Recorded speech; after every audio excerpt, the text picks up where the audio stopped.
கடந்த 2 தினங்களுக்கு முன்பு தென்னை தலைமைச் செயலகத்திலே துறை சார்ந்திருக்கக்கூடிய 40க்கும் அதிகமான அதிகாரிகள் அழைத்து ஒரு ஆய்வுக் கூட்டத்தை நடத்தி முடித்திருக்கிறோம். அந்த ஆய்வுக் கூட்டத்தில் இந்த சிறுபான்மை மக்கள் நலன் சார்ந்து என்னென்ன திட்டங்கள் முன்னெடுக்கப்படுகிறது, மக்களிடமிருந்து என்னென்ன கோரிக்கைகள் வந்திருக்கிறது, செயல்படாமல் இருக்கக்கூடிய திட்டங்கள் என்ன, நிதி ஒதுக்காமல் இருக்கக்கூடிய திட்டங்கள் என்ன என்பதையெல்லாம் குறித்து ஆய்வுக் கூட்டத்திலே நாம் கேள்வியாக வைத்திருக்கிறோம்.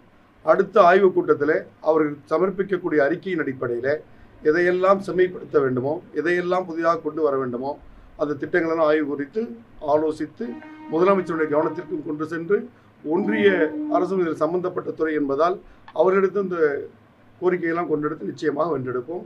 சமுதாயத்திற்கும் சிறுபான்மை மக்களுக்கும் ஒடுக்கப்பட்ட மக்களுக்கும் தேவையானதை இந்த அரசு நிச்சயமாக செய்யும். சரி சார், லாஸ்ட்டாக டெல்லி போனாங்க முதலமைச்சர்.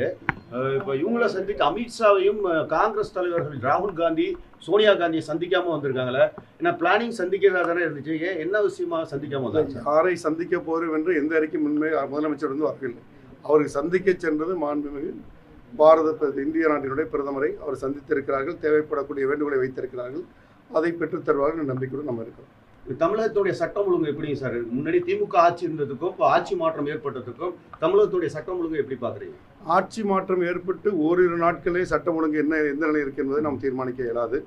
சட்டம் ஒழுங்கிலே மிகுந்த கவனம் செலுத்த வேண்டும் என்பது தொடர்ச்சியாக எந்த அரசு இருந்தாலும் அதை வலியுறுத்தி வரக்கூடிய கட்சியாகத்தான் நம்முடைய இந்திய யூனியன் முஸ்லீம் லீக் இருக்கிறது.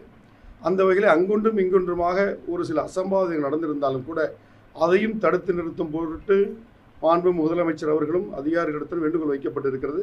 வரக்கூடிய காலங்களிலே அதை முழுமையாக சரிப்படுத்தக்கூடிய வகையிலே நிகழ்வுகள் இருக்கும். பாபநாசத்தில் வந்து வென்றெடுத்திருக்கீங்க சார்.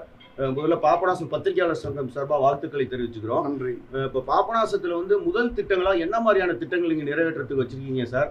இன்னும் என்னென்ன திட்டங்கள்லாம் நிறைவேற்றுறதுக்கு உண்டான எண்ணங்கள் இருக்கு? சற்று நேரத்திற்கு முன்பு தொகுதி சார்ந்து முக்கியமான கோரிக்கைகள் குறித்து பத்திரிகையாளர்கள் சந்தித்து தெரிவித்திருக்கிறேன். குறிப்பாக குடிகாடு ராமநல்லூர் பாலம், கலை கல்லூரி, விவசாயம் சார்ந்து நெல் உலர்த்தக்கூடிய கிடங்குகள் போன்ற பல்வேறு கோரிக்கைகள் இருக்கிறது. அதை குறித்து ஒரு பட்டியலை தயார் செய்து மாண்புமிகு முதலமைச்சருக்கு சந்திக்க இருக்கிறோம். அது எதில் முதலாவது, எது இரண்டாவது, எவ்வளவு நிதி ஒதுக்கீடு செய்யப்பட வேண்டும் என்பது நிதித்துறையெல்லாம் கலந்து ஆலோசித்தான் முடிவெடுக்கப்படும். ஆனால் தொகுதி சார்ந்து ஒரு சட்டமன்ற உறுப்பினராக இருப்பதை விட ஒரு அமைச்சர் பொறுப்பும் இருப்பதால் தொகுதிக்கு தேவையான திட்டங்களை வெகு விரைவாக செயல்படுத்த முடியும் என்ற நம்பிக்கை இருக்கிறது. நிச்சயமாக செயல்படுத்துவோம். அரசியலை பொறுத்த வரைக்கும் கூட்டணி நம்ம தமிழக வெற்றி கழகத்தோடு நம்ம தொடர்கிறோம். அந்த கூட்டணியில் எந்த கட்சியை சேர்ப்பது, இணைப்பது, ஒரு சட்டமன்ற உறுப்பினர் விரும்பி பதவி ராஜினாமா செய்துவிட்டு ஒரு கட்சியில் சேருவதில் அவர்கள் தனிப்பட்ட சார்ந்த உரிமை, விருப்பம். அதில் நாம் கருத்து சொல்வதற்கு எதுவும் இல்லை.